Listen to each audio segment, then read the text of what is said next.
Welcome to join to learn Christ. దేవుని పేరిట నా తోటి వారికి వందనములు. ఈరోజు ఒక విషయం గురించి చెప్తామనుకున్నాను. అవును. ఇద్దరు వ్యక్తులు మన మధ్యలో ఉన్నారు. మన అంశము మన బ్యానర్లో ఉంటుంది, మీరు చూడవచ్చు. మరి వారికి సమయమిద్దాం. ఖచ్చితంగా. ఈ రోజు మనం చేయబోయే ఈ లోతైన విశ్లేషణ ముఖ్య ఉద్దేశమేమిటంటే, సత్యవేదములోని ఒక చిన్న మాటను తీసుకోవడం. మ్మ్, ఆ మాట ఆధారంగా ముఖ్యంగా ఇద్దరు భిన్నమైన వ్యక్తుల ప్రవర్తన మన నిజ జీవితంలో ఎలా ఉపయోగపడుతుందో విశ్లేషించడం అన్నమాట. అవును కదా. ఒకే రకమైన అత్యంత క్లిష్టమైన అంధకార భరితమైన పరిస్థితి ఇద్దరు వ్యక్తులకు ఎదురైనప్పుడు ఒకరు శాశ్వతమైన జ్ఞానంతో, మరొకరు కేవలం కొన్ని నాణేలతో బయటకు వస్తే అది దేన్ని సూచిస్తుంది? ఖచ్చితంగా.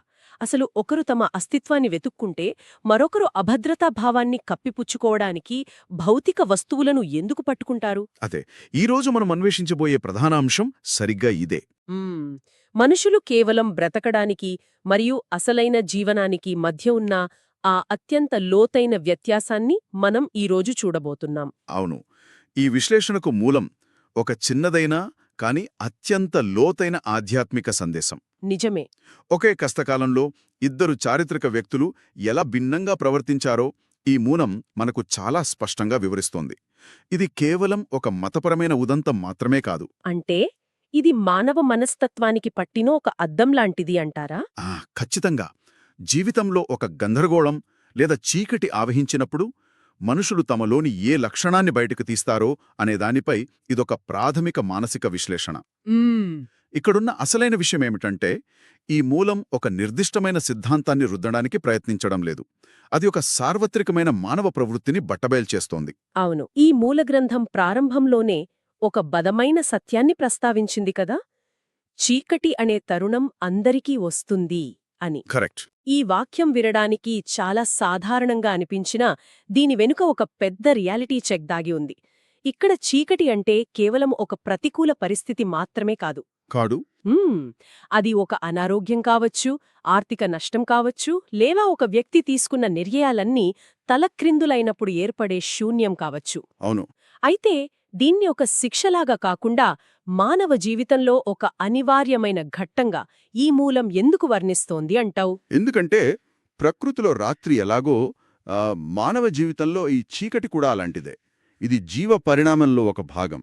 ఓ అలాగా. మనం మానసిక శాస్త్రకోణంలో చూసినా ఒక మనిషి ఎదగాలంటే వారి పాత నమ్మకాలు లేదా వారి కంఫర్ట్ జోన్ అనేది విచ్ఛిన్నం కావాలి. ఈ చీకటి అనేది సరిగ్గా ఆ విచ్ఛిన్నాన్ని తీసుకొస్తుంది. అది మన చుట్టూ ఉన్న భ్రమలను, మనం నిర్మించుకున్న కృత్రిమమైన భద్రతా వలయాలను కనుమరుగయ్యేలా చేస్తుంది. అమ్ముంటే అప్పుడు కేవలం మనము మన అసలైన నిజం మాత్రమే మిగులుతామన్నమాట. ఖచ్చితంగా. ఇది అస్తిత్వానికి సంబంధించిన ఒక పరీక్ష లాంటిది. ఒక రకంగా చెప్పాలంటే ఈ చీకటి లేదా కష్టకాలం అనేది ఒక సెంట్రిఫ్యూజ్ యంత్రంలాగా పనిచేస్తుందన్నమాట. మంచి పోలిక. ఒక పదార్థాన్ని వేగంగా తిప్పినప్పుడు అందులోని బరువైన అసలైన మూలకాలు ఒకవైపు, తేలికపాటి పనికిరాని వస్తువులు మరొకవైపు ఎలా విడిపోతాయో. అవును, విడిపోతాయి కదా. మనిషి జీవితంలో సంక్షోభం వచ్చినప్పుడు కూడా వారిలోని శాశ్వతమైన విలువలు, తాత్కాలిక భ్రమలు వేరైపోతాయి. ఇది వినడానికి కొంచెం భయంకరంగా ఉన్నా ఒక రకమైన స్పష్టతని ఇస్తుంది కదా. అవును, ఆ సెంట్రిఫ్యూజ్ ఉదాహరణ సరిగ్గా సరిపోతుంది. సంక్షోభమనేది మనిషిలో దాగి ఉన్న అసలైన ప్రాధాన్యతలను బలవంతంగా ఉపరితలం మీదికి తీసుకువస్తుంది. నిజమే. అప్పటి వరకు సమాజం కోసం ప్రదర్శించే ముసుగులన్నీ ఈ చీకటిలో రాలిపోతాయి. మూలగ్రంథం ఇక్కడ ఒక అద్భుతమైన విశ్లేషణను మనముందుంచుతోంది. అంటే ఆ ఇద్దరు వ్యక్తుల గురించే కదా. అవును. ఒకే విధమైన చీకటి లేదా సవాలు ఇద్దరు భిన్నమైన వ్యక్తులకు ఎదురైనప్పుడు ఆ సెంట్రిఫ్యూజ్ ప్రభావం ఎలా రెండు వేర్వేరు ఫలితాలనిచ్చిందో అది వివరిస్తోంది. ఇక్కడే అసలు ఆసక్తికరమైన విషయం మొదలవుతుంది. ఆ ఇద్దరి వ్యక్తుల్లో మొదటి వ్యక్తి నీకోదేమో. మూలం ప్రకారం ఈ నీకోదేమో అనే వ్యక్తి ఆ చీకటి తరుణాన్ని క్రీస్తు చెంత చేరి సత్యమును వినడానికి ఉపయోగించుకున్నాడు. ఇది చాలా ఆశ్చర్యంగా ఉంది. ఎందుకని? ఎందుకంటే సాధారణంగా ఒక గందరగోళం వచ్చినప్పుడు మనిషి సహజంగా ఏం చేస్తాడు? తమను తాము రక్షించుకోవడానికి గోడలు కట్టుకుంటాడు, లేదా పాత పరిచయాల దగ్గరికి పరిగెడతాడు. అవును, అది సహజం. కాని ఇక్కడ అతను తన పాత ప్రపంచాన్ని వదిలేసి ఒక కొత్త సత్యాన్ని వినడానికి సిద్ధపడ్డాడు. ఒక చీకటిలో దాక్కోవడం కాకుండా దాన్ని జ్ఞానం వైపు అడుగులు వేయడానికి వాడుకున్నాడు. ఇది మానసికంగా అత్యంత కష్టమైన నిర్ణయం. ఒక వ్యక్తి తమకు అప్పటి వరకు తెలిసినవన్నీ తప్పు కావచ్చు అని అంగీకరించడానికి ఎంతో ధైర్యం కావాలి. ఖచ్చితంగా. ముఖ్యంగా అప్పటికే సమాజంలో ఒక స్థాయి, ఒక గుర్తింపు ఉన్నవారు తమకు ఏమీ తెలీదు అని ఒప్పుకోవడమంటే అది వారి ఈగోకి పెద్ద దెబ్బ. అవును. కాని నీకోదేమో సరిగ్గా అదే చేశాడు. ఆ చీకటే అతనికొక విషయాన్ని స్పష్టం చేసింది. అప్పటి వరకు అతను నమ్మిన లౌకిక జ్ఞానం ఆ సంక్షోభాన్ని ఎదుర్కోవడానికి ఏమాత్రం సరిపోదని. ఓ, అందుకే అతను సత్యం కోసం అన్వేషించాడు. కరెక్ట్. ఇది భయంతో తీసుకున్న నిర్ణయం కాదు, ఒక అంతర్గతమైన వెలితిని పూడ్చుకోవడానికి చేసిన అన్వేషణ. ఇది ఎలా ఉందంటే కరెంట్ పోయినప్పుడు ఒక కొవ్వొత్తిని వెతుక్కోవడం లాంటిది. అతను చీకటిని కేవలం భరించడం లేదు, దాన్ని ఒక నిచ్చెనగా వాడుకుంటున్నాడు. అద్భుతమైన పోలిక. ఒక ఇల్లు కూలిపోతున్నప్పుడు ఆ కూలిపోతున్న గోడల కింద దాక్కోడానికి ప్రయత్నించకుండా అసలు ఆ పునాదులే ఎందుకు బలహీనంగా ఉన్నాయో అర్థం చేసుకోవడానికి ఒక ఆర్కిటెక్ట్ దగ్గరికి వెళ్లడం లాంటిది. ఖచ్చితంగా. అతను ఆ నిశ్శబ్దాన్ని, ఆ ఏకాంతాన్ని తనలోని లోపాలను అర్థం చేసుకోవడానికి ఒక సాధనంగా మలుచుకున్నాడు. నిజమే. ఇది ఆధ్యాత్మికంగా మాత్రమే కాదు, మానసిక వికాసపరంగా కూడా చాలా ఉన్నతమైన దశ. మనుషులు ఎప్పుడైతే తమ పాత ఆలోచనా విధానాలను ప్రశ్నించుకుంటారో అక్కడే అసలైన జ్ఞానోదయం ప్రారంభమవుతుంది. అవును. ఆ చీకటి సమయంలోనే మన మనస్సు కొత్త విషయాలను స్వీకరించడానికి అత్యంత అనుకూలంగా ఉంటుంది కదా. అదే, సత్యం తెలుసుకోవాలనే దాహం ఉంటే చీకటి కూడా ఒక మార్గదర్శి అవుతుంది. ఈ నీకోదేము వ్యవహార శైలి ఎంత ఆదర్శవంతంగా ఉందో, అదే సమయంలో మూలం చూపిస్తున్న రెండవ వ్యక్తి ప్రవర్తన అంతకంటే ఎక్కువ వాస్తవికంగా ఉంది. అవును, ఆధునిక సమాజానికి దగ్గరగా ఉంది. రెండవ వ్యక్తి ఇస్కరియోతు యూదా. మూలంలో ఒక స్పష్టమైన వాక్యముంది. ఆ ఇస్కరియోతు యూదా దానిని డబ్బులు కొరకు వాడుకున్నాడు అని. కరెక్ట్. నీకోదేమో సత్యం కోసం వెతుకుతుంటే ఈయన మాత్రం డబ్బు కోసం ఎందుకు చూశాడు? దీని వెనుక ఉన్న మానసిక స్థితిని మనం ఎలా అర్థం చేసుకోవాలి? ఇక్కడే ఈ మూలం యొక్క లోతు బయటపడుతుంది. యూదా తీసుకున్న నిర్ణయాన్ని మనం కేవలం ఒక తప్పుగా లేదా దురాశగా మాత్రమే చూడకూడదు. మరెలా చూడాలి? అతనొక కరుడుగట్టిన ప్రాగ్మాటిస్ట్ అని చెప్పొచ్చు. అంటే ప్రతి విషయాన్ని కేవలం లాభనష్టాల కోణంలో మాత్రమే చూసే వ్యక్తి. అర్థమైంది. ఒక అనిశ్చిత పరిస్థితి ఏర్పడినప్పుడు మనుషులలో ఒక ప్రాథమికమైన భయం పుడుతుంది. రేపు ఏమవుతుందో తెలియదు అనే ఆందోళన. అవును. ఆ ఆందోళనను జయించడానికి మానవ మెదడు ఒక తక్షణ ఉపశమనాన్ని వెతుకుతుంది. ఆధునిక ప్రపంచంలో ఆ ఉపశమనం పేరే డబ్బు. యూదా చేసింది సరిగ్గా అదే. ఓ, అంటే సత్యమనేది ఒక భౌతికమైన కవచం కాదు కాబట్టి దాన్ని పట్టుకుంటే మన అభద్రత తీరదు అని ఆలోచన. ఖచ్చితంగా. ఇది మనం నిత్యం చూసే విషయమే కదా. ఆధునిక కాలంలో ఒక హస్టిల్ కల్చర్లో ఉన్నాం మనం. అవును, నిరంతరం పరుగు. రేపు ఏదో అయిపోతుందనే భయంతో ఈ రోజంతా పరిగెడుతూనే ఉంటాం. భవిష్యత్తు మీద భయం వేసిన ప్రతిసారీ బ్యాంక్ బ్యాలెన్స్ చూసుకుని ఒక కృత్రిమమైన శాంతిని పొందుతాం. నిజమే. యూదా ప్రవర్తనకు ఈనాటి మనిషి ప్రవర్తనకు పెద్దగా తేడా ఉన్నట్లనిపించడం లేదు కదా. మీరు చెప్పింది అక్షరాల సత్యం. ఇక్కడ ఆసక్తికరమైన విషయమేమిటంటే ఆ డబ్బు అతనికి నిజమైన భద్రతను ఇచ్చిందా? లేదు.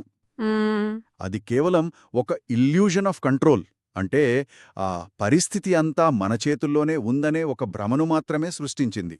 ఒకే వాతావరణం, ఒకే అవకాశం ఇద్దరికీ వచ్చినప్పుడు నికోదేమో తన అజ్ఞానాన్ని పోగొట్టుకోవడానికి వాడుకుంటే యూదా దాన్ని వ్యాపార వస్తువుగా మార్చాడు. అవును, అత్యున్నతమైన విలువను సైతం కరెన్సీగా మార్చగలిగే మానవ బలహీనతకు ఇది అద్దం పడుతోంది. సో ఒక రకంగా చూస్తే సంక్షోభం లేదా చీకటి అనేది కొత్తగా మనిషిలో దురాశను పుట్టించదు, సత్యాన్వేషణను కూడా పుట్టించదు. కరెక్ట్. అది కేవలం లోపల ఏముందో దాన్ని బయటపెడుతోంది కదా. వాళ్ల ప్రాథమికమైన పునాది దేనిమీదుందో అది బట్టబయలుజేస్తోంది. అవును, ఆ సెంట్రిఫ్యూజ్ ప్రభావం వల్ల జరిగిన విభజన ఇదే. ఈ విశ్లేషణ మనల్ని ఒక లోతైన స్వయం పరిశీలన వైపు తీసుకువెడుతుంది. నిజమే. ఒక భయంకరమైన సవాలెదుర్కొంటున్నప్పుడు మన మనసు ఎటువైపు పరిగెడుతుంది? అది సత్యాన్ని వెతుకుతుందా లేక తాత్కాలిక ఊరటను వెతుకుతుందా అని ఇది ప్రశ్నిస్తోంది. ఈ చర్చ వింటుంటే మూలగ్రంథం ప్రస్తావించిన ఒక అత్యంత అద్భుతమైన వాక్యం గుర్తుకొస్తోంది. బహుశా ఈ వాక్యమే ఈ మొత్తం విశ్లేషణకు ఒక ఆత్మలాంటిది. ఏ వాక్యం అది? క్రీస్తును నేర్చుకోవడం జీవమును సంపాదించుకునడం కదా. మన జీవనమును కొనసాగించుటకు క్రీస్తును నేర్చుకునువారము మనము కాదు కదా. వావ్, అద్భుతం. ఈ రెండు పదాలు జీవము మరియు జీవనము. ఈ వాక్యాన్ని చదివినప్పుడు ఒక రకమైన ఎగ్జిస్టెన్షియల్ ఆలోచనలు మొదలయ్యాయి. అసలు ఈ రెండింటి మధ్య ఉన్న లోతైన వ్యత్యాసాన్ని ఎలా విడమర్చి చెప్పాలి? ఇది నిజంగా ఒక ఫిలసాఫికల్ మాస్టర్పీస్. ఈ వాక్యం ఆధునిక సమాజపు పునాదులనే ప్రశ్నిస్తోంది. ఇక్కడ 2 పదాలున్నాయి, జీవనము మరియు జీవము. అవును. జీవనము అంటే మనం బ్రతకడానికి చేసే పనులు, గాలి పీల్చడం, ఆహారం సంపాదించడం, ఉద్యోగం చేయడం, బిల్లులు కట్టడం. హ్మ్. ఇవన్నీ ఒక జీవిగా మన మనుగడను కాపాడుకోవడానికి అవసరమైన యంత్రాంగం. దాన్ని ఇంగ్లీష్లో సర్వైవల్ అంటాం. కరెక్ట్. కానీ మూలగ్రంథం అడుగుతున్నది ఏమిటంటే, కేవలం ఇలా బ్రతికేయడం కోసమేనా మనమొక అత్యున్నతమైన జ్ఞానాన్ని లేదా సత్యాన్ని ఆశ్రయిస్తున్నది అని? ఇది చాలా బలమైన ప్రశ్న. ఒక ఉదాహరణ చెప్పుకుందాం. ఒక వ్యక్తి ప్రతిరోజూ 18 గంటలు కష్టపడి పనిచేస్తున్నాడు. ఒక పెద్ద కార్పొరేట్ నిచ్చెన ఎక్కుతున్నాడు. అతను చాలా విజయవంతంగా తన జీవనాన్ని గడుపుతున్నాడు అనడంలో సందేహం లేదు. కాని ఒకరోజు అతను ఆ నిచ్చెన పైకి చేరుకున్నాక అది వేరొక తప్పుడు గోడకు ఆనించి ఉందని తెలుసుకుంటే? ఖచ్చితంగా. ఎలా ఉంటుందప్పుడు? ఆ నిచ్చెన ఎక్కడానికి వాడిన సమయం, ఆ శక్తి అంతా బ్రతకడం కోసమే సరిపోయింది కాని ఆ బ్రతుకుకి ఒక అర్థం ఉందా అనేది అతను మర్చిపోయాడు. అవును. ఆ అర్థమే జీవం కదా? చాలా అద్భుతమైన ఉదాహరణ. ఆ అర్థమే, ఆ పర్పస్ ఏంటన్నదే జీవం. మూలం ఇక్కడొక హెచ్చరిక చేస్తోంది. ఎలాంటి హెచ్చరిక? మనుషులు తమ మతాన్ని, విశ్వాసాన్ని లేదా తాము నేర్చుకునే జ్ఞానాన్ని దేనికోసం వాడుతున్నారు? కేవలం తమ జీవనాన్ని మరింత సులభతరం చేసుకోవడానికా? అంటే మన రోజువారీ అవసరాల కోసం అంటారా? అవును. నాకు ఈ సమస్య పోవాలి, నాకు ఆ ప్రమోషన్ రావాలి, నా వ్యాపారం బాగుండాలి అని దేవుణ్ణి కోరుకోవడం అనేది సత్యాన్ని కేవలం వాడుకోవడం అవుతుంది. ఇదొక ఏటీఎం మెషీన్ ముందు నిలబడి పిన్ కోడ్ నొక్కినంత యాంత్రికమైనది. అక్షరాలా సత్యమనేది మన అవసరాలు తీర్చే ఒక వెండింగ్ మెషీన్ కాదు కదా. ఒకవేళ మనం అలా వాడుకుంటే మనం కూడా ఆ యూదా మార్గంలో నడుస్తున్నట్లే కదా. ఖచ్చితంగా. యూదా కూడా అదే చేశాడు. క్రీస్తు అనే ఒక సత్యాన్ని తన వ్యక్తిగత జీవనానికి ఉపయోగపడేలా ఒక సాధనంగా వాడుకున్నాడు.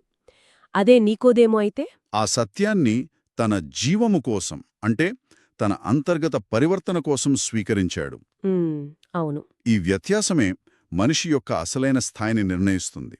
జ్ఞానాన్ని కేవలం మన మనుగడ కోసం వాడుకుంటే అది ఒక సర్వైవల్ టూల్ అవుతుంది. నిజమే. కానీ ఆ జ్ఞానంతో మన అస్తిత్వాన్ని, మన దృక్పథాన్ని, మన తోటివారితో వ్యవహరించే తీరును మార్చుకుంటే అది జీవమును సంపాదించుకునడమవుతుంది. చాలా స్పష్టంగా చెప్పారు. ఈ రోజుల్లో మనం చూస్తే విద్యను కూడా మనం కేవలం ఉద్యోగం కోసం, అంటే జీవనం కోసమే వాడుతున్నాం గాని సంపూర్ణ మానవుడిగా ఎదగడం కోసం వాడట్లేదు కదా. ఇది ఆలోచిస్తుంటే చాలా ఆశ్చర్యంగా ఉంది.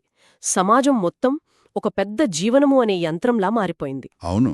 మనం ఉదయం లేచినప్పుడు నుండి రాత్రి పడుకునే వరకు కేవలం ఎలా బ్రతకాలి అనే దానిపైనే మన దృష్టి ఉంటుంది కాని అసలు ఎందుకు బ్రతుకుతున్నాం అనే పర్పస్ గురించి ఆలోచించే సమయం మనకు లేదు. ఆ నిశ్శబ్దం కరువైంది.